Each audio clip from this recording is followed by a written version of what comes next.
Hey everybody, it's Jason Blaha here, and I decided to go ahead and do a part 2 of this video because the part 1, I really was looking at what Brandon Harding said, and I really wanted to talk to you guys about the psychological aspects and the health aspects and all of the stuff that pertains to bodybuilding and why it's a problem. And again, this is one of the reasons when people say, Jason, why are you so against bodybuilding? Well, that broke it down pretty clearly. But when we come over to the other end of it, the guy admitted in the same video, he broke down and showed you guys the stuff, his full drug protocol. Now, people need to remember, number one, this is going to be for educational purposes. I'm not suggesting anyone even consider doing what he did. I wouldn't ever recommend it. Number two, he's living in a country where it's legal. Like, he's not breaking any laws showing you guys his stuff because I've lived in that country.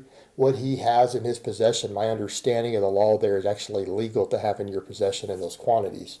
So it's a gray area legally, but it's not an actual criminal offense for him to do that. And in fact, the police might not even confiscate the stuff if they find it at that point. So different situation than most of you are in, say, over in the United States or Australia or the other countries where the majority of my audience are. And probably the majority of his audience. But what people need to look at, when you start looking at what these bodybuilders do, when you see these guys rip down and they do these extreme diet protocols, and you say, well, they maintain their muscle, look at what this guy had to do to maintain his muscle. It wasn't just a little bit of testosterone, all right? It's not what people are thinking. I mean, it was the case of him using very copious amounts of anabolics, and a lot of them are drying agents to take water out from under your skin, everything else. And the scary thing is, look at the quantities this guy admitted to using, and I'll break it down in a minute. And then look at his size. And I don't mean his size when he's there shredded on camera. I'm talking about when he's got a shirt on. When he's got a shirt on and you look at this guy, I can assure you that most of you guys aren't thinking, if you see that guy in a shirt, that he is so big that he is on extremely large doses of anabolics. And they were large doses. I'm not talking about compared to pro bodybuilders. I'm talking about to the general gym rat who uses a little bit of stuff every now and then. This was a lot. It was a lot. He's putting a lot of stuff in his body. Oh, and what do I mean by a lot? Well, look at what he took. And we need to think about in terms of when I say that a lot of bodybuilders really don't know how to train. They just follow bodybuilding traditions, and it really only works on copious amounts of drugs. You better look at what this guy was putting into his body, and he's not particularly big. I mean, this is not a monstrously big guy. Well, what do I mean by a lot? Well, look at the orals alone. Orals alone. Not even talking about the fat burners. Just the oral anabolics. The guy was using 50 milligrams of Anavar every day. All right, that is more than you would prescribe to a human. 50 milligrams is a lot of R. Me having been an enhanced powerlifter in my 20s, I can tell you that 50 milligrams of real Anavar a day has a profound effect on muscle and strength gains. In addition to the fact that there's research on it showing that it seems to have some actual direct fat burning effects, at least in middle-aged men. There were some studies done on that of middle-aged men who a small amount of Anavar actually caused fat loss, and the fat didn't even come back when they came off of it. It's a pretty potent substance. 50 milligrams a day. All right, that's 350 a week. From an anabolic perspective, that is way more anabolic effect than someone would get just from TRT, testosterone, right? That's more. He was using 100 milligrams of Stano, it's Winstrol, that's going to be the street name. 100 milligrams of Winstrol a day in orals. Right? 700. You're over a gram of orals a week. A gram of orals a week. What do we think of as the TRT? When people talk about TRT stuff, what are you thinking of? Like 100 to 150 milligrams of test a week. That will give you the full levels of a healthy 18 or 20-year-old male if your body's not producing. All right, think in that ballpark in terms of milligrams. He's now over 1,000 milligrams of orals. You need to understand orals have their own potency that works different milligram per milligram in the system because of the way they're designed. They're, again, do certain things, do the 17-alpha alkylated ester in the body. Believe me, they're potent. They're not weak. All right, he's on a gram of those every week. Then 75 milligrams of Proviron a day. Now, we could argue that Proviron doesn't have a direct androgenic, like anabolic effect in muscle tissue. It doesn't. It doesn't seem to. In other words, large doses of proviron do not seem to cause direct muscle growth, even though it's an androgen. It doesn't have an anabolic aspect. However, it does lower SHBG. What does that mean? It makes the testosterone in your system more potent. So the argument could be made there that, say, someone who is even on a normal amount of testosterone, a replacement dose, that alone could cause the testosterone to become more anabolic that's in your system due to lowering, it changes the ratios of free versus bound testosterone in your body. So there is that aspect of it. And he described it as a hardening agent. That's the subject of a lot of controversy. Although most good prep coaches I know do give people very large amounts of this stuff. More than, I've seen people use more than what he is using. But that's its own separate thing. We can't really count it as an anabolic, although it might cause an indirect anabolic effect in the body. Clenbuterol is anabolic at a certain threshold. It's very modestly, it's very, very mildly anabolic. But it's anabolic. He was on Clen. And you go over to the T3. Why is he using T3? To keep his metabolism from slowing down. In other words, when your metabolism slows down due to like thyroid downregulation due to a caloric deficit, the metabolic adaptation, it's oftentimes due to lower conversion of T4 to T3 or less production of T4, which gets converted to T3. Your metabolism slows down from thyroid in. That's one of the things that happens when you're dieting and you have a metabolic adaptation. By him just adding T3 directly, it doesn't happen. His metabolism doesn't slow down as a result of the dieting or dropping really low calories. But he's on over a gram of orals a week to help him hold on to the muscle so that he's not just burning through muscle tissue as a result of it. Do you guys see the unfair advantage there for people who see what guys like this do and then they run these really low-calorie diets and they get shredded? People need to understand, if you had gotten pretty big as a natural guy and got as big, as strong as you could and then dieted down and tried to do what he did on the diet, you would strip muscle tissue away. You can't do what he does. You have to go much, much, much slower. You have to be more careful. You're going to need diet breaks because, number one, you're going to burn through muscle tissue. Number two, you're going to have metabolic adaptation. All these problems that you run into without drugs, he just takes another drug to avoid each one of them. Right? He's directly on all those orals that we listed. All of them have a noticeable fat-burning effect in humans in lab studies. There's at least some fat-burning effect, while creating a very large anabolic effect in the muscle tissue. So a person just doing what he's doing, even at maintenance calories, would probably recomposition. They would gain muscle and lose fat at their normal maintenance diet.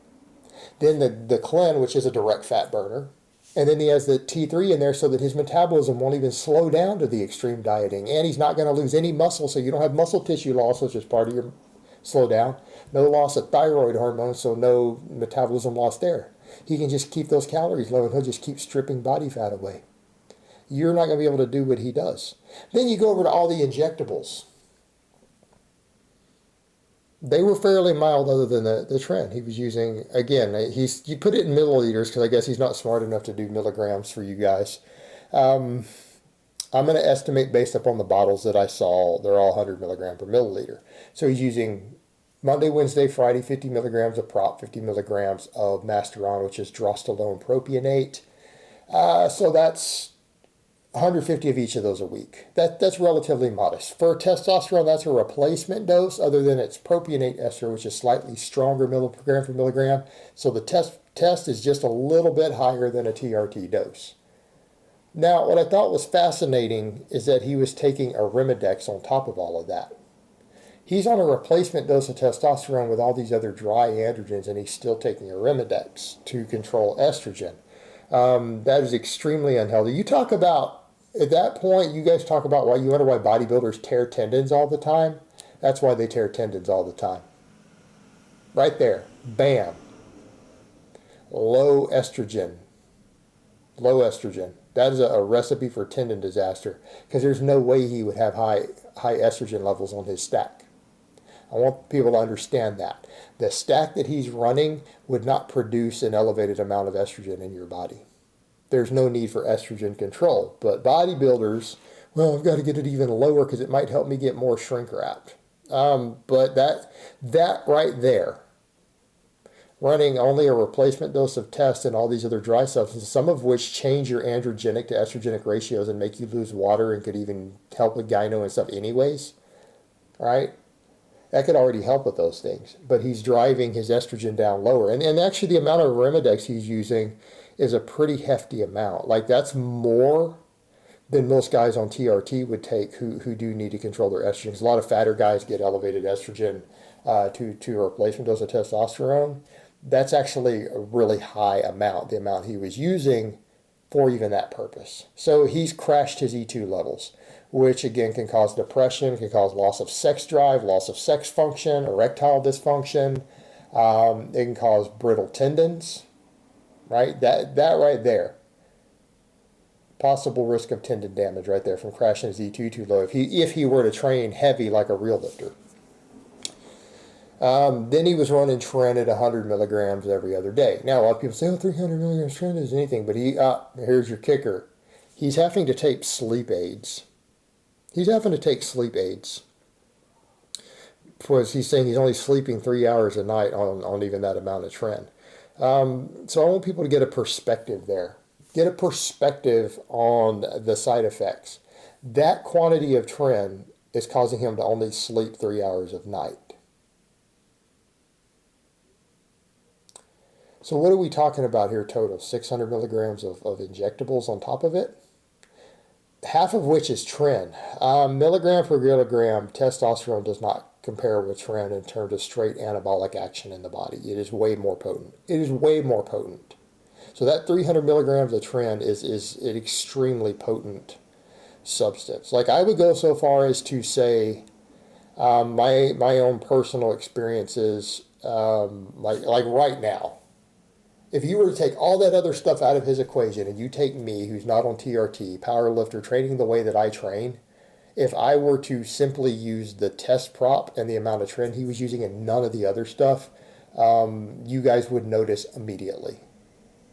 I'm talking, you guys would see on camera, it would be noticed within 1 to 2 weeks. In my training videos alone, everyone would be like, whoa, what just happened?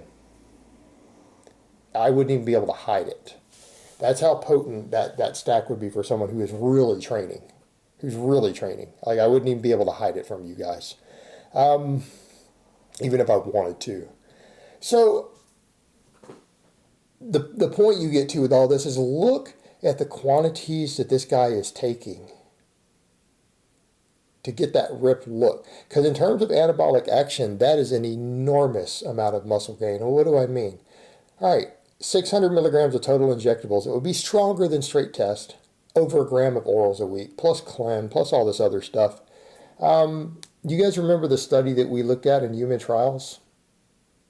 What happened when healthy young men in those clinical trials were given 600 milligrams of test? They took one group. They had all been lifting at least a year. The one group kept lifting weights. The other group, they had them stop lifting and do no exercise. 600 milligrams of testosterone over 20 weeks. The guys who stopped lifting gained 18 pounds of new muscle tissue without touching a weight. Without touching a weight. Not counting proviron, clen, any of that, just straight anabolics. This guy was on 1,650 milligrams. Not 600, 1,650. And he's still at that size. Like, I'm not saying he's a small dude by any means. He's not. But we're talking about quantities over double what those studies looked at where guys are gaining 18 pounds of muscle without even training. So at a certain point, you got to look at when bodybuilders do this and look at their size and strength levels and everything else sometimes, and you have to look at it and go, you guys really even know what you're doing? Are these training traditions that you guys use in your world particularly effective? There might be some programming issues here. And you've also got to question the genetics of a lot of these guys who get involved in this. And granted, I understand for those who are chasing aesthetics, he's got that look. Notice his size versus the quantity of stuff that he's still using. Also notice the fact of, yeah, he got that look. But look at what he put into his body to get that look. All right? People will always say things, oh, well, you know, there's genetics and everything else, and he has good genetics. Does he have good genetics? Does he have good genetics? That's the amount of shit this guy put into his body to get that look. Now, if that screams to you good genetics, I think it might be time to reassess this. Because that's a lot of shit. That's a lot of shit going into this guy's body. So what do you mean? That's an entire handful of pills every day, spaced out through the day, and he's doing 6 intramuscular injections every week. Not a little subcutaneous injection under the skin. We don't know if he's using any growth or anything. He didn't say he was. That's directly jabbed in the muscle. 6 shots a week and handfuls of pills. All right, that's not insignificant. To a serious bodybuilder, that sounds like nothing. But to all of you out there looking at that, that's a lot. Look at what this protocol entails. All right, that's what it took for him to get shredded AF, bro. To get aesthetic AF, bro. That's what it took. People need to think about that when they say, hey, this is the lifestyle I want. Or, oh, people could just do that natural. Yeah, you sure? Better look at the pharmacology that happened there to pull that off. All right, guys, well, that's really all I have to say on that today. I hope it's been informative, and I will talk to you guys next time.